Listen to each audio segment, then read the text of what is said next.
9월 1일부터 25일 동안 우리가 지난번에 창세기 전반부위를 우리가 묵상을 했습니다.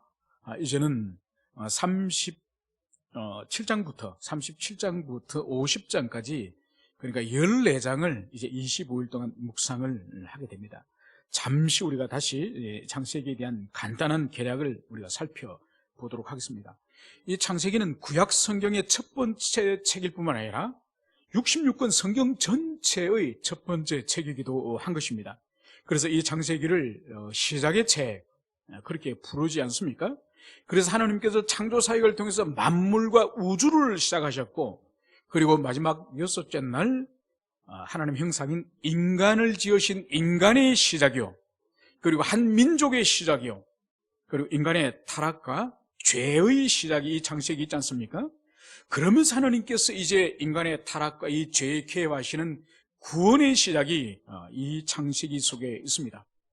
그래서 이 창세기는 시작은 우주와 만물을 지으시는 하나님의 아주 광대하심으로 이 창세기가 시작되지만은 창세기 50장 마지막 장면은 바로 요셉이 죽는, 한 인생이 죽는 죽음으로서 끝나는 것이죠. 그래서 광대한 그런 계시의 말씀도 가지고 있고, 그리고 한 개인의 인생을 종결하고 죽는 아주 개인적인 이야기가 여기에 함께 포함되어 있는 것을 볼 수 있습니다. 여러분, 창세기를 두 부분으로 나누라고 한다면 어떻게 나눌 수 있을까요? 그것은 1장부터 11장까지 1장부터 11장까지를 우리가 원역사라고 부릅니다. 그래서 이 원역사는 하나님의 창조 사역과 인간의 타락과 그리고 가장 중요한 두 사건인 노아의 홍수 사건과 바벨탑 사건, 그래서 11장까지가 원역사라 불리는 것입니다. 그리고 12장부터 50장까지가 이제는 이제 4명의 족장을 통한 이제 족장의 역사, 즉 이스라엘 백성의 그 민족의 근원이 되는, 뿌리가 되는 이 4명의 족장에 대해서 다루는 것을 볼 수 있습니다. 여러분, 그래서 이 전반부와 후반부를 이루는 이 브릿지, 이 가교 역할을 하는 사건이 바로 뭔가 하니까 바벨탑 사건입니다. 그래서 노아홍수 사건으로서 살아남은 8명의 사람이 또 시간과 역사가 지나면서 많은 사람을 이루고 많은 민족을 이루고 거대한 제국을 마침내 이루지 않습니까? 그 제국이 바로 신날 평지에 거대한 나라를 세우고 탑을 세웠던 바벨 제국이라고 할 수 있는 거죠. 그래서 그들이 가지고 있는 이 죄성이 또다시 탑을 하늘까지 쌓아가지고 하나님과 견주 보겠다고 하는 이 죄성들이 발휘되지 않습니까? 그래서 하나님께서는 물로서 다시 심판하지 않으시겠다고 약속하셨기 때문에 이번에는 언어의 혼잡을 통해서 그 한 언어, 한 방언을 가지고 있던 그 사람들을 다 흩어버리는 거죠. 그러면서 11장이 끝납니다. 그러면 창세기 11장이 끝나면서 12장이 이제는 아브라함이라고 하는 한 사람을 하나님이 부르시는 거죠. 그런데 놀라운 것은 11장이 바벨탑 사건으로 끝나면서 모든 열방으로 흩어버리면서 이 12장이 시작되면서 이 아브라함을 어디서 불러내느냐? 이 바벨탑이 있는 이 갈대우로 바로 이 도시에서 아브라함을 불러내는 거예요. 그러니까 하나님께서 이제 이 땅에 거대한 하나님을 대적하는 이 바벨론 제국, 이 바벨론 제국은 창세기에서 등장하여서 이 바벨론 제국이 요한계시록 18장에 가면은 파괴됩니다. 멸망합니다. 그러니까 인류의 이 창조 시기부터 이 계시록 이 마지막 18장에 가는 이 장구한 세계 속에서, 이 역사 속에서 이 바벨론 제국이 계속 존재하는 거죠. 물론 옷을 갈아입죠. 때로는 로마 제국으로서, 페르시아 제국으로서, 러시아로서 계속 지상의 제국으로서 이 바벨론 제국이 모습을 달리하지만은, 그래서 이 바벨론 제국, 하나님을 대적하는 이 바벨론 제국에 맞서는 하나님 나라의 계획을 보여주시는 것이 바로 아브라함 한 사람이에요.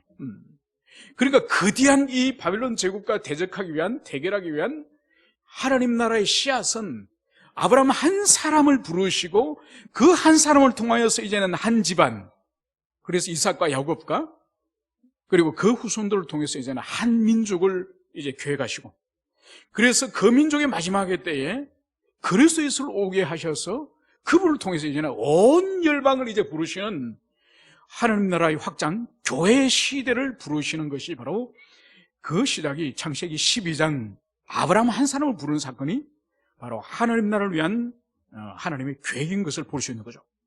그래서 우리가 12장부터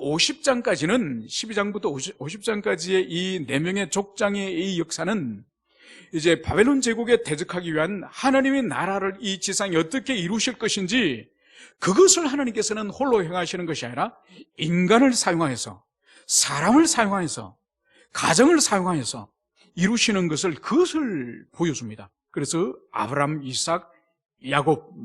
그래서 오늘 이 37장은 야곱 가정 안에 있는 바로 11번째의 아들인 이 요셉이라는 이 인물을 통해서 이제 하나님의 이 구속 사역을 어떻게 계속적으로 진행하는지, 그것을 우리가 살펴보고자 합니다.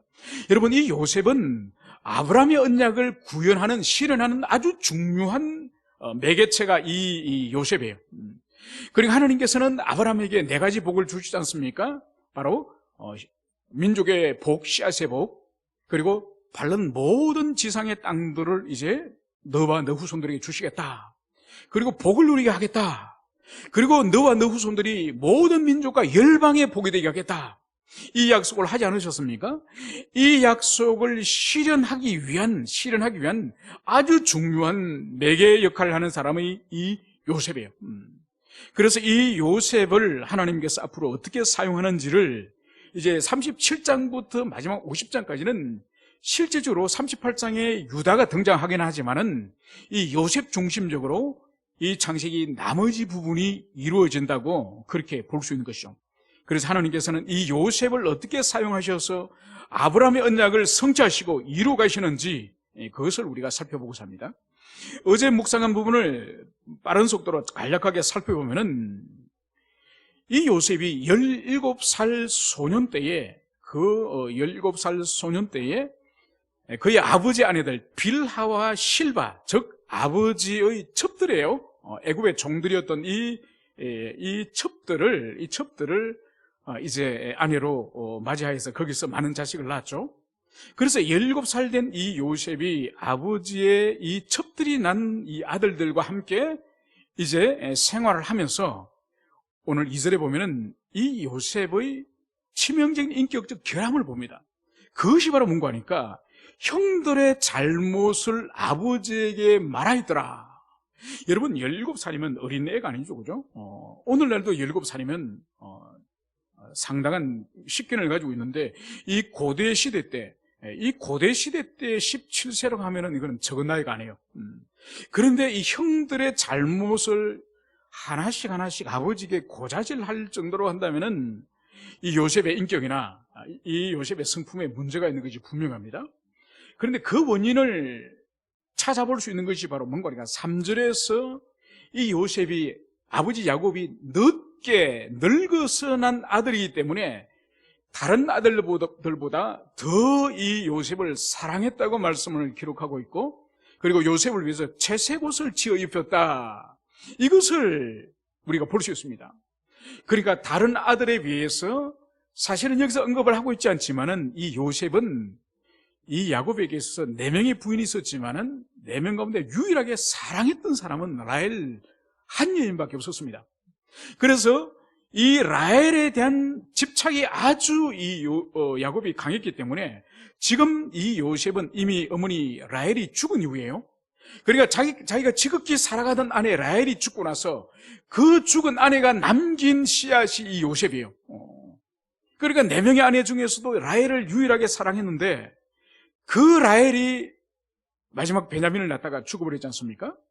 그러니까 이 요셉을 더 볼 때마다 죽은 라헬이 생각이 나는 것처럼 그렇게 이렇게 요셉을 사랑한 거죠. 그래서 다른 자식들이 입히지 않는 이 채색 옷을 입힌 것이죠. 그러니까 이 당시에 팔레스타인의 보통 남성들은 옷식을, 그러니까 윗도리는, 위에 옷은 소매가 없는, 그리고 일을 하기에 편리하도록 오늘날로 치면 나시 같은 그런 옷을 입고, 또 밑에 옷도 한 무릎까지 오도록, 그러니까 뭐 양을 친다든지 또 들에서 밀을 벤다든지 노동하기 쉽도록, 그리고 팔에는 소매가 없고 이 발에는, 무릎 위는 이제 덮여 있지 않는 그런 옷인데, 이 채색 옷이라고 하는 아버지 야곱이 특별히 12명의 아들 가운데에 이 요셉에게 지어 입힌 이 채색 옷이라고 번역한 이 옷은 어떤 의미인가 하니까, 소매와 이 다리가 아주 긴 옷. 그러니까 노동을 하기에는 적합하지 않습니다. 그러니까 이것은 관리인이라든지 높은 관직이 있는 사람이라든지 그런 사람들이 입는 옷이죠. 그리고 그게 아주 화려한 그런 색깔을 가지고 있는 그런 옷을 12명의 아들 가운데 이 요셉에게 입힌 거예요. 그래서 어떤 신학자는 이 채색 옷의 의미가 뭔가 하니까 장자들에게, 이 아버지의 후계자의 역할을 하는 장자들에게 입혔다고 그렇게 해석하는 사람도 있습니다. 아무튼 이 채색 옷의 문자적인 의미는 소매가 아주 길고 옷이 치렁치렁한, 그래서 집안에 노동을 하고 일을 하기에는 적합하지 않는 그런 옷이에요. 그러니까 이 특별한 옷을 이제 아버지 야곱이 요셉에게 지어서 입힌 거죠. 그러니까 여기에 대한 형제들이 그것을 받아들일 수 있겠습니까? 그러니까 이 요셉 위에 10명의 형이 있는데 10명의 형이 아버지의 이 처사에 대해서 인격적으로 승복이 될 것 같습니까? 승복을 할 수가 없죠. 그러니까 자신들의 허물과 잘못을 일일이 고자질을 하지.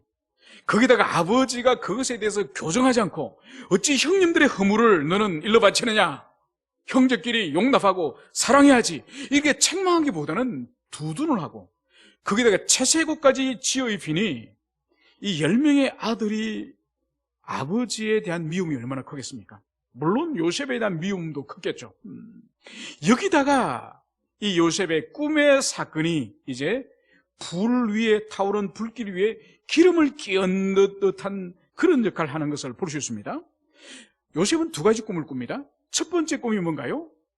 꿈을 꿀 때에 이 요셉의 곡식의 단은 일어서고, 그리고 일어선 요셉의 곡식단 주위에 11단, 그러니까 형님의 가족 형제들의 단들이 요셉에게 절을 하는 그런 꿈을 꾸는 거예요.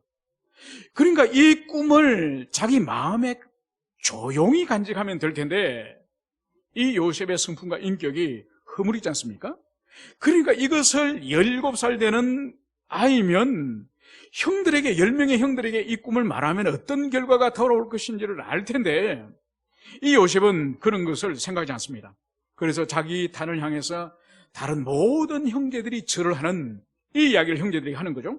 그래서 형제들이 너가 참으로 우리의 왕이 되겠느냐, 우리를 다스리겠느냐, 이런 반감을 가지고 말을 하는 거죠.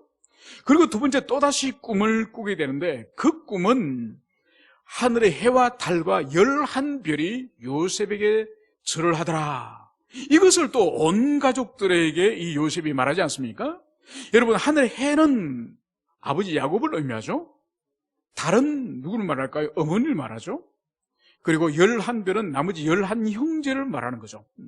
그래서 온 가족들과 부모, 형제들이 자기에게 경배하는 그런 꿈을 꾸었다고 이것을 가족들에게 이제 알리는 것을 볼 수 있습니다. 물론 이것은 하나님의 계시예요. 장차 이 요셉이 어떤 신분을 가지게 될 것이며 이 요셉을 통해서 그 가문과 그 집안이 어떠한 은택을 누릴 것이며, 그래서 하나님께서 요셉을 통해서 어떻게 이 세상을 다스릴 것인지를 이 요셉의 두 번의 꿈을 통해서 주님께서 계시를 보여주신 거죠. 그런데 이것을 요셉이 온 가족들에게 말함으로 말미암아서 이 꿈의 사건이 형제들에게 더 시기와 분노와 질투를 불러일으킨 그것을 볼 수 있습니다. 그래서 오늘 12절부터는 아버지가 이제 요셉에게 형들이 편안한지, 양을 치러 들판에 나간 형제들이 잘 있는지, 샬롬한지, 그것을 보러 이제 보낸 것이죠. 그래서 도단에 있는 형들을 이제 이 요셉이 만나러 갔을 때에 이제 멀리 요셉이 걸어오는 모습을 보고 이제 형제들이 18절과 19절에 보면은 어떤 생각을 하고 있습니까? 그들이 요셉을 멀리서 보고 죽이기를 꾀하여 형님들의 평안을, 형님의 샬롬을 물어오는 이 요셉을 향해서 멀리서 이제 동생이 오는 것을 보고서 이 형들이 바로 동생을 죽이기로 오늘 결단하는 것을 볼 수 있습니다. 그러면서 19절에 서로 이르되 꿈꾸는 자가 오는도다. 그러니까 이 요셉을 얼마나 정오하였고 그 정오하였던 본질이 요셉의 꿈이라는 것을 정확하게 형들의 말을 통해서 보여주는 거죠. 그래서 하나님의 계신, 하나님의 그 장차 일어날 그 계신 이 꿈을 이 형들은 마치 조롱하듯이 꿈꾸는 자가 오는도다, 이렇게 조롱하는 것을 볼 수 있습니다. 그러면서 이제 이들은 구체적으로 어떻게 이제 동생을 죽일 것인지 그것을 오늘 20절에서는 이렇게 모의하는 것을 봅니다. 자, 그를 죽여 한 구덩이에 던지고 우리가 말하기를 악한 짐승이 그를 잡아먹었다 하자. 그의 꿈이 어떻게 되는지를 우리가 볼 것이니라 하는지라. 여러분, 이 형들의 업무를 보십시오. 이 형들은 이 요셉을 죽여서 한 구덩이에 던져 넣자는 거죠. 여러분, 이 구덩이는 뭔가 하니까 이 팔레스타인 지방은 비가 잘 내리지 않지 않습니까? 물이 아주 귀한 거죠. 그래서 들판에 양들을 몰고, 염소와 양들을 몰고 이렇게 방목을 하고 이동을 계속하면서 그렇게 가축을 치지 않습니까? 그때마다 양들이 중간중간에 물을 마셔야 되지 않습니까? 물을 마셔야 되는데 오아시스는 아주 드문 거죠. 그렇기 때문에 이 땅에 구덩이가 있으면은 그 구덩이에 빗물을 저장하는 그런 저수조를 만드는 거예요. 그래서 땅에 웅덩이가 있으면 거기에 사람이 들어가서 횟가루를 발라가지고 빗물이 그 속으로 들어가더라도 이제 빠져나가지 않도록 그렇게 횟가루를 바위 틈에 다 발라가지고, 그래서 비가 내리면은 물홈을 통해서 거기에 이제 물이 모두 고이도록 하는 거죠. 그러면 그 위에 뚜껑을 덮어뒀다가 이제 양이 목이 마르면 그 뚜껑을 열어서 이제 물을 먹게 하는 거죠. 그걸 볼 수 있는 것이 야곱이 이제 외삼촌 라반의 집을 가다가 이제 라반의 딸들이 양들을 이제 물을 먹이는 장면이 나오지 않습니까? 그때에 그 물뚜껑을 이제 벗겨서 물을 먹이는 장면이 나옵니다. 그것도 오아시스라기보다는 바로 땅 속에 있는 이 저수조, 그 저수조 뚜껑을 열어서 양들에게 물을 먹인다고 보는 거죠. 그리고 모세가 이제 이집트에서 사람을 죽이고 도망을 치다가 이제 거기 자기가 이제 결혼하게 될 그 모세의 장인 딸들이 양 물을 먹이는 장면이 나오지 않습니까? 그때도 그녀들을 도와가지고 물을 먹이는 장면이 나옵니다. 그것도 광야에 있는 그러한 저수조일 가능성이 높다고 그렇게 보는 것이죠. 바로 그런 물 웅덩이에, 그 웅덩이에 이 요셉을 죽여서 던져버리자. 그러고 나서 아버지에게는 악한 짐승이 요셉을 잡아먹었다, 그렇게 거짓말을 하자고 이 형제들은 오늘 음모를 꾸미는 것을 볼 수 있습니다. 그러면서 이들에게 있어서 이 요셉을 얼마나 정오하고 미워했는지 그 미워한 초점이 바로 뭔가 하니까 그를 향해서 꿈을 꾸는 자가 오는도다, 그렇게 말했던 것처럼 이 사람들이 오늘 동생을 죽인 이후에 일어날 일, 곧 그의 꿈이 어떻게 되는지를 우리가 볼 것이니라. 여러분, 여기서 볼 수 있는 것이 바로 뭔가 하니까 이 꿈이라고 하는 것은 요셉이 스스로 꾸려고 한 것이 아니에요. 하나님이 계시를 요셉에게 꿈을 꾸게 한 것이죠. 그런데 이 형제들이 가지고 있는 이 악독, 이 살인의 이 의지, 이 죄성이 얼마나 컸으면은 바로 요셉을 죽여서 요셉을 통해서 하나님께서 어떤 일을 행하시려고 지금 작정하신 것 같은데, 요셉을 죽이면은 요셉의 꿈이 어떻게 되는지 우리가 보자. 여러분, 이것은 뭔가 하니까 요셉을 죽임으로 말미암아서 요셉에게 주신 계시를 거부하고 하나님의 그 주권을 거부하고자 하는 이 10명의 형제들이 하나님의 주권을 거부하는 아주 맹렬한 그런 악독임을, 그것을 볼 수 있는 거죠. 여러분, 여기서 우리가 볼 수 있는 것이 뭔가 하니까 이 야곱의 집안이 어떤 집안입니까? 할아버지 아브람, 아버지 이삭, 그리고 자기 대 이 야곱. 아브람이 주신 그 언약을 이제 대를 이으면서 그 언약을 이제 물려받으면서 그 하나님의 구속의 역사, 하나님 나라를 이루는 그런 한 가문이요, 한 민족을 이룰 그 씨앗인데, 여기까지 우리가 살펴볼 때에 이 야곱의 집안이 도대체 어떤 집안입니까? 어떻게 보면은 오늘날 시샘말로 하면은 거의 막장 집안이 아닙니까? 아버지를 속여서 10명의 형제들이 모여하여서 동생을 죽이고, 그리고 아버지는 또 어떤 사람입니까? 이 자식들이 서로를 미워하도록 모든 것을, 사실 환경을 만든 사람이 아버지 야곱이지 않습니까? 여러분, 아버지 야곱 자신 또한 어머니와 아버지 사이에 피해를, 이 편애라고 하는 피해를 당한 사람이 야곱이지 않습니까? 그래서 자기 아버지는 형 에서를 사랑하고, 자기 어머니는 또 이 야곱을 사랑하고, 그래서 부부가 한 마음이 되지 못하고 하나가 되지 못하고, 그래서 아버지는 분명히 하나님께서 야곱에게 작은 아이가 큰 아이 위에 있을 것임을, 큰 아이가 작은 아이를 섬길 것임을, 그래서 아브라함의 언약이 분명히 작은 아이 야곱에게 이제 승계될 것임을 분명히 임신하고 태어날 때 말씀하셨는데도 아버지 이삭은 노년에 눈이 멀어서 큰아들 에서에게 하나님의 그 언약을, 그 복을 주려고 짐승을 잡아오도록 하지 않았습니까? 그것을 또 어머니 또 리브가가 듣고 하나님의 주권적인 역사를 기다리지 않고 또 인간적인 꾀를 가지고 그 야곱을 형처럼 변장을 시켜가지고 그 집안에 있는 짐승을 잡아서 남편에게 요리해가지고 대접을 하면서 큰아들 에서 흉내를 내게 하지 않았습니까? 그래서 그것이 드러났을 때에 바로 형제가 형제를 죽이려고 하는, 에서가 야곱을 죽이려고 하는 그런 사건이 그 가정에 발생하지 않았습니까?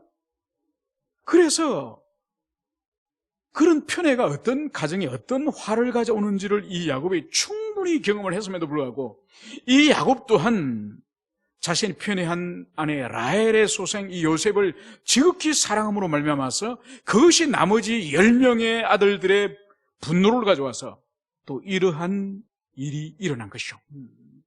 여러분, 여기서 볼 수 있는 것이 바로 뭔가 하니까 하나님의 언약의 이 당사자인 이 족장들의 가정 또한 전혀 특별한 잘난 것이 하나도 없다는 거죠. 오히려 그 시대의 어떤 가정보다 더 막장과 같은 미워하고 시기하고 질투하고 살인하려고 하는 이런 인생들이 바로 이 족장들의 가정이라는 것을, 그것을 볼 수 있습니다. 그리고 이런 사람들이고 이런 인격이고 이런 인생들임에도 불구하고 하나님이 붙잡으시고 하나님이 사용하시고 연단하시고 빚어가시는 것이 바로 이 요셉의 이 사건이 이 야곱의 가정을 다루시는 아주 중요한 키인 것을, 우리가 그것을 이해를 해야 될 것입니다. 이제 이 형들은 야곱을 이제 죽인 이후에 야곱이 꾼 꿈, 즉 하나님의 계시가 어떻게 될 것인지 이제 보겠다, 이 말을 할 때에 맏아들인 루벤이 이제 동생들의 제안을 합니다. 그 제안이 바로 21절과 22절에서 우리가 우리의 형제, 우리의 동생 요셉의 피를 흘리지 말자. 그러니까 이 우리의 형제인 혈육인 요셉을 죽이지는 말자, 이 제안을 하는 것을 봅니다. 그러면서 죽이지는 않고 그를 이제 구덩이에 던져넣어버리자, 이 제안을 하는 것을 봅니다. 여러분, 여기서 우리가 볼 수 있는 것이 뭔가 하니까 이 10명의 아들들 가운데에 모든 사람들이 악인은 아니었던 것 같습니다. 그러니까 이 로벤과 뒤에 등장한 이 유다가 완전한 악인은 아닙니다. 부분적 선을 가지고 있음이 분명합니다. 그래서 이 로벤은 동생들에게 피를 흘리지 않고 이제 이 요셉을 구덩이에 던져 넣어버릴 그것을 제안을 하고 이제 다른 동생들도 그것을 승낙하는 것을 볼 수 있습니다. 그래서 이제 23절에 보면 요셉이 이제 형들에게 이르니 이제 형들이 요셉의 채색 옷을 이제 벗기고 그를 잡아서 구덩이에 던져 넣었다, 이 말씀을 기록을 하고 있습니다. 그런데 여러분, 25절에 보면은 참으로 이 형제들이 가지고 있는 이 죄성이라고 하는 것이 얼마나 가공스러운지 25절에서 알 수 있습니다. 그들이 앉아서 음식을 먹다가, 그러니까 이 요셉, 자기 형제 요셉을 지금 구덩이에 던져넣어서 굶어 죽도록 만들려고 구덩이에 집어 던지고 그 구덩이 옆에서 지금 이 형제들이 하는 일이 뭔가요? 음식을 먹는데 음식을. 여러분 이게 인간이에요. 여러분 형제나 가족이나 여러분 이 세상에서 가장 헌신하고 가장 희생적이고 가장 많은 사랑을 베푸는 사람이 형제이고 가족이지 않습니까? 그죠? 이게 자연스러운 현상이에요.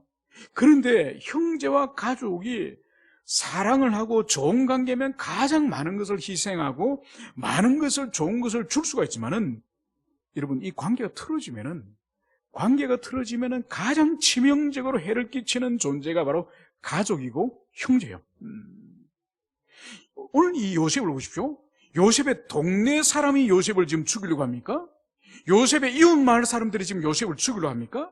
한 아버지 아래서 태어난 형제들이 오늘 요셉을 죽이려고 광야에 이 구덩이에 집어던지고 그 옆에서 음식을 먹고 있는 이 모습이 형제의 모습이에요. 여러분 그렇기 때문에 너무 혈육에 대해서 너무 가족에 대해서 너무 많은 희망이나 너무 많은 기대를 가지면 상처를 받기 쉽습니다. 그래서 가족도 중요하지만 가족보다 더 중요한 것이 가족 안에서 한 마음 되는 것, 한 신앙을 이루는 것, 이것이 훨씬 중요한 거죠.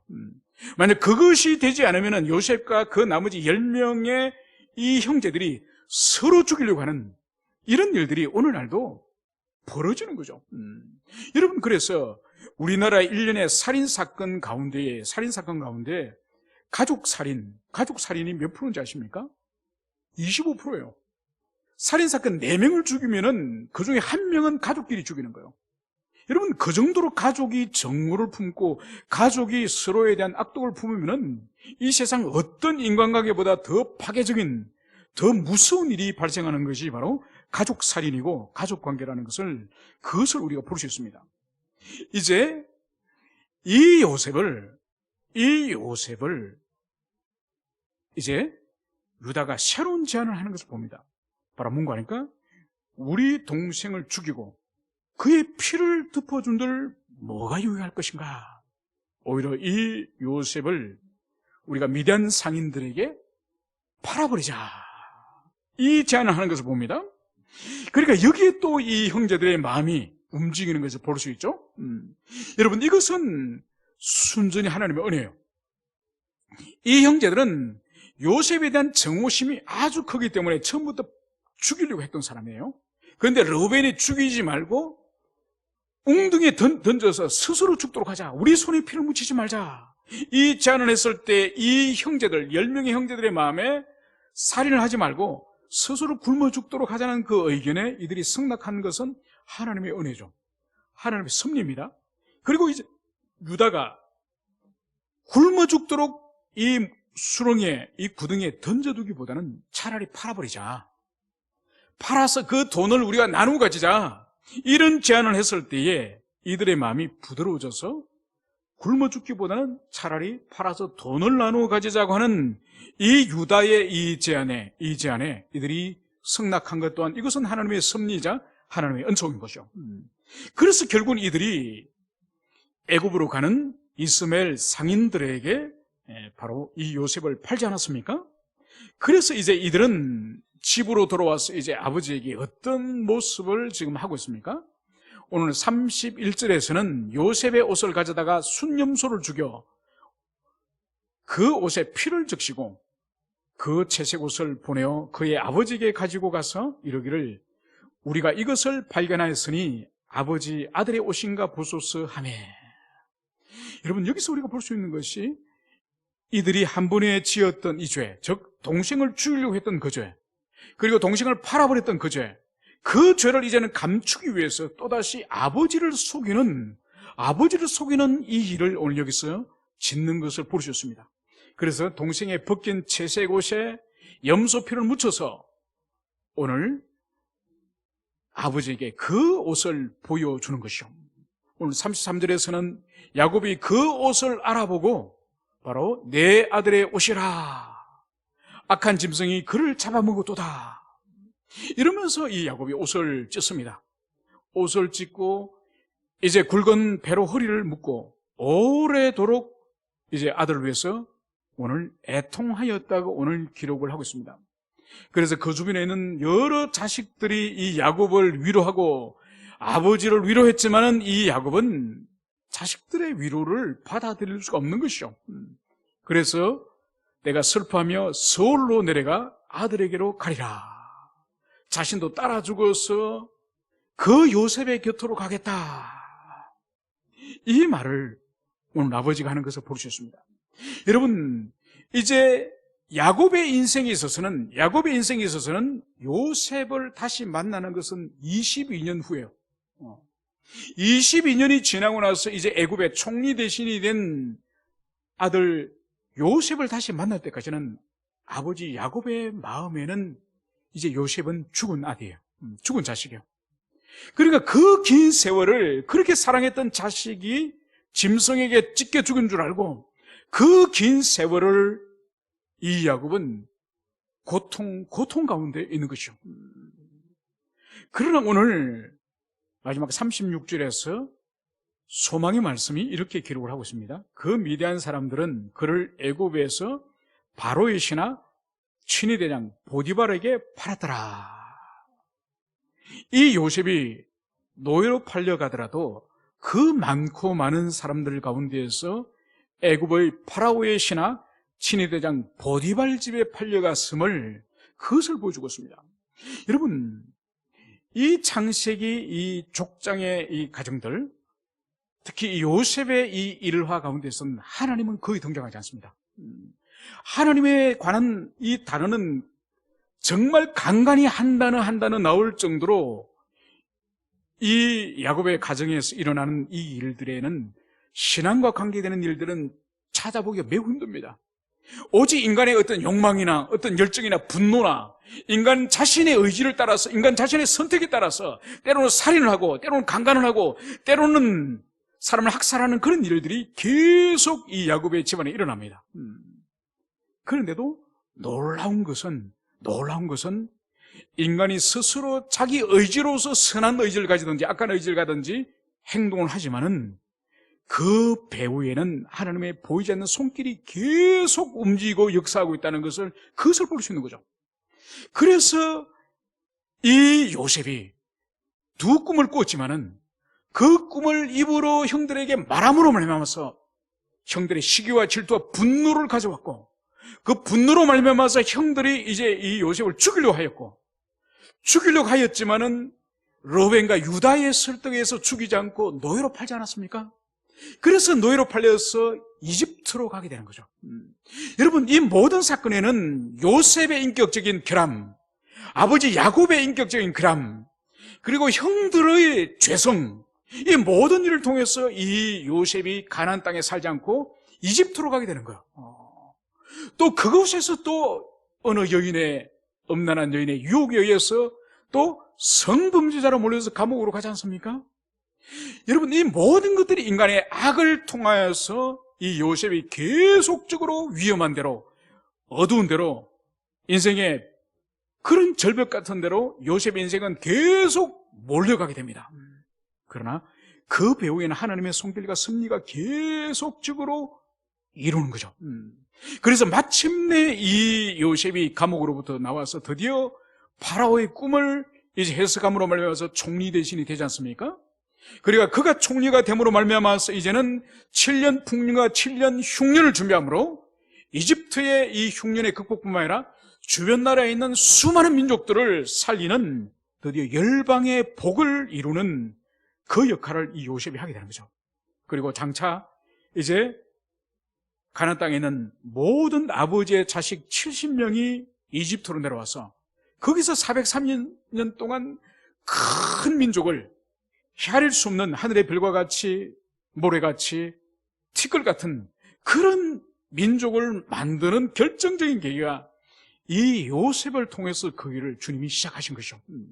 그래서 이 족장사 가운데 특별히 요셉의 인생에는 인간이 끊임없는 욕망과 탐욕과 죄악과 이런 것이 끊임없이 점철되지만은 그것마저도 하나님이 사용하셔서 하나님의 놀라운 구속의 사역을 이루어가는 그것을 봅니다.